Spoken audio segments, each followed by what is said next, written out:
Once you're actually in the first room, you then have to search out every part of it. It is dark and you have no idea what you're up against.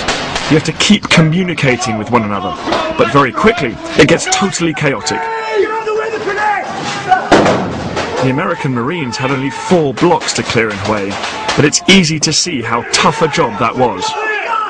Amazing how many people it takes to clear a house. Yeah, it's going to take up to a company of 100 men to clear these 4 houses. So a platoon in each, and that's stretching us.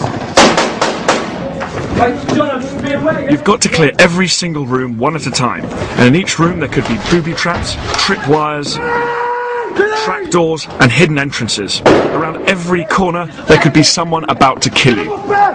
Get him in, Millside! Go! I move!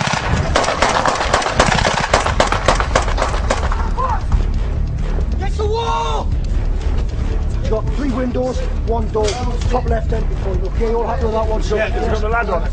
See, that's the ladder on it, yeah. Okay, let's go!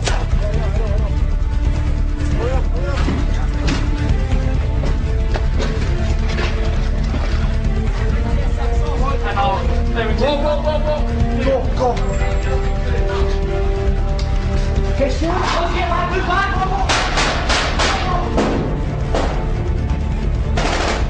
One enemy dead! One friendly casualty! Yeah. Come on, mate, get up!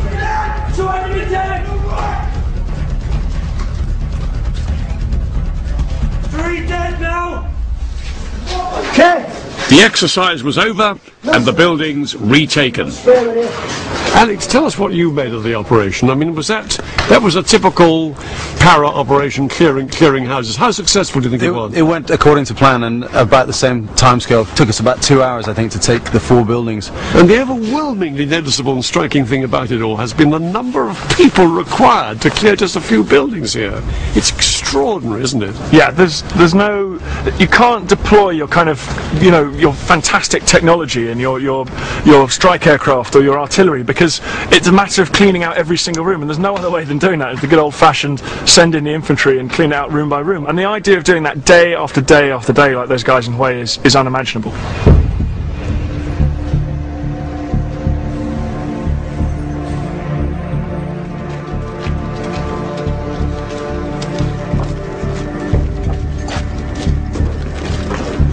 February 3rd, 4 days into the Tet offensive, the ban on supporting air attacks in the new city was finally lifted. With this air support and with their tanks, the Marines' progress started to speed up.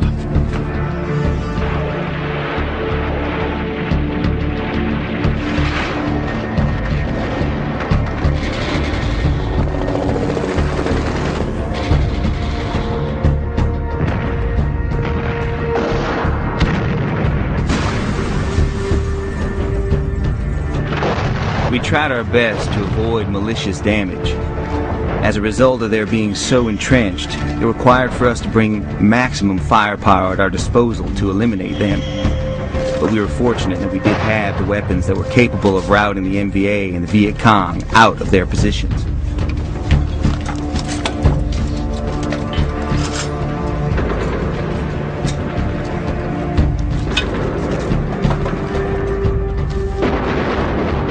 Three days later, the Marines finally secured the local government building.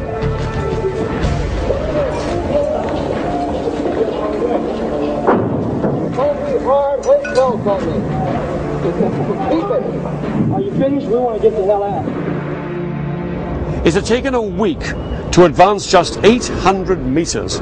Little more than 100 meters, that's about 100 yards a day. Retaking these few blocks had cost many wounded and many lives on both sides. The North Vietnamese Army's resistance on the south side of the city was now broken. But in the citadel, over on the north side of the river, fighting had reached stalemate, and the North Vietnamese Army had the South Vietnamese troops boxed in.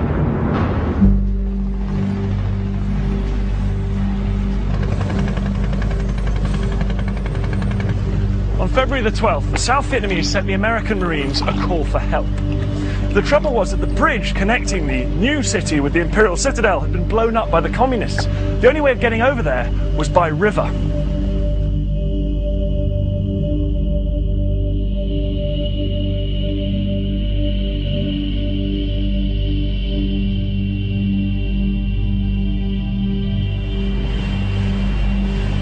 5:30 that afternoon, one battle-weary company of Marines embarked on fast boats and sped off down the Perfume River.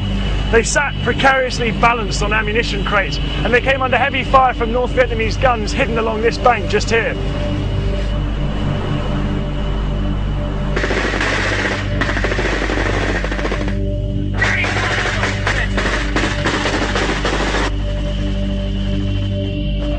It was a nerve-wracking journey, but the only way to help the South Vietnamese and win the battle for Hue was for the Marines to get into the old city.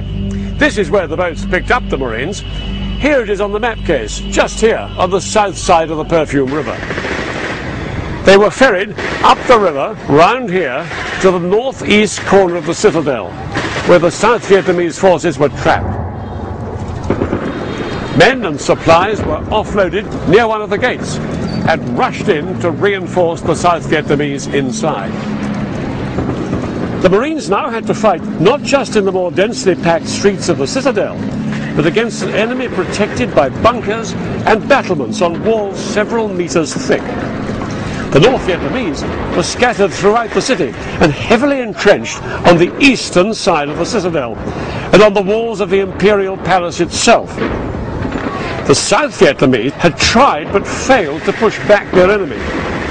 It was now up to the Marines. Their plan was to push south, down the narrow streets held by the North Vietnamese army, towards the Tong Tu Gate, where they had been ambushed 2 long weeks before.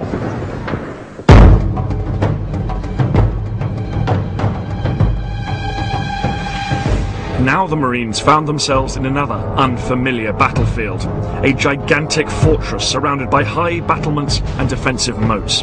In fact, this citadel was such a unique landmark that, unlike in the new city, the South Vietnamese still wouldn't allow the Americans to bomb it. In some places, these historic walls are up to 100 feet thick. This new environment presented the Marines with some difficult choices.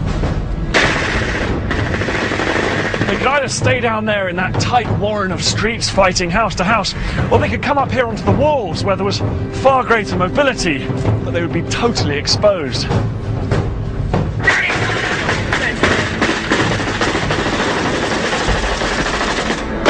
How long do you think it's going to take you to get through this city? We'll be here in a few weeks anyway, cleaning it out. It'll take a little while to get it out of here. You lost any friends? Quite a few. We lost one the other day, good buddy. The whole thing stinks, really.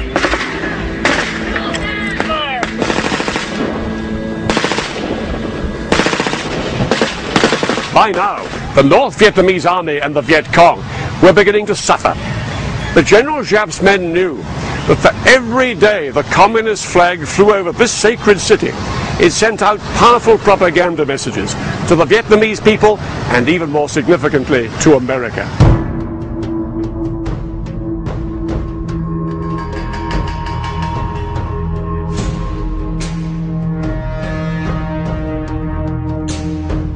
A week later, the communists were still holding out.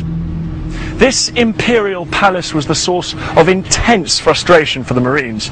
They were still forbidden from simply levelling the walls, and as a result, they were losing men fast.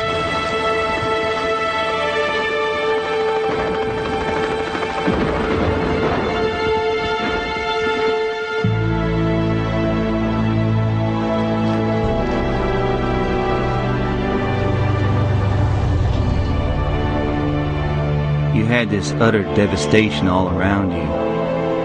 You had this horrible smell. I mean, you just cannot describe the smell of death, especially when you're looking at it a couple of weeks along.